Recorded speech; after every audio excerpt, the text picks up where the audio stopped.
Symbole d'honneur et de dignité, de respect et d'intégrité territoriale de la République démocratique du Congo, le debout congolais a planté les décors à côté de l'hymne national belge pour la visite officielle de Maître Guy Kabombo Madian-Vita, vice-premier ministre et ministre de la Défense de la République démocratique du Congo, ce mardi 17 mars 2026, au siège du ministère de la Défense et du Commerce extérieur du Royaume de Belgique. Honneur militaire.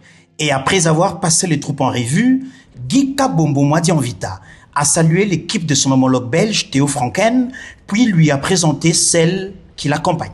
À la tête d'une forte délégation des officiers du commandement de l'armée congolaise, Guy Kabombo Madian-Vita est venu parler coopération bilatérale en matière de défense en vue de rendre palpable la vision claire et responsable prônée par le commandant suprême des FARDC, Félix-Antoine Tshisekedi Tshilombo, président de la République et chef de l'État. Dans cette salle, la montée en puissance de FARDC et la coopération militaire étaient au menu des échanges. Fidèle à sa politique, Guy Kabombo Madian-Vita a encore parlé de sa trilogie. Formation, équipement et casernement, gage d'une montée en puissance réelle de FARDC, logique qui porte à ces jours déjà des fruits.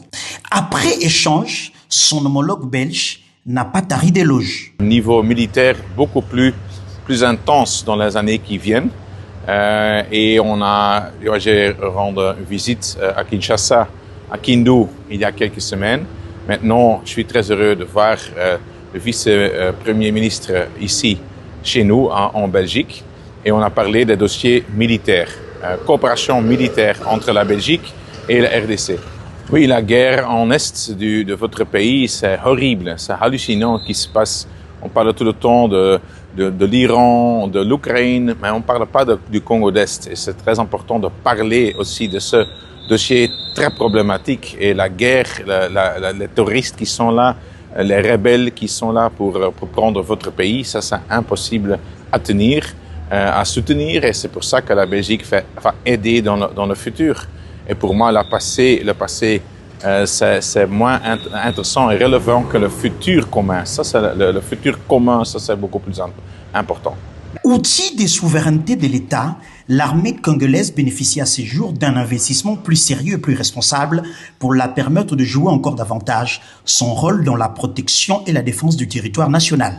Il est vrai que le relèvement a un prix, et ce prix est à ce jour payé par le président Félix-Antoine Tshisekedi au nom du peuple congolais qui l'a reconduit à la magistrature suprême aux dernières élections.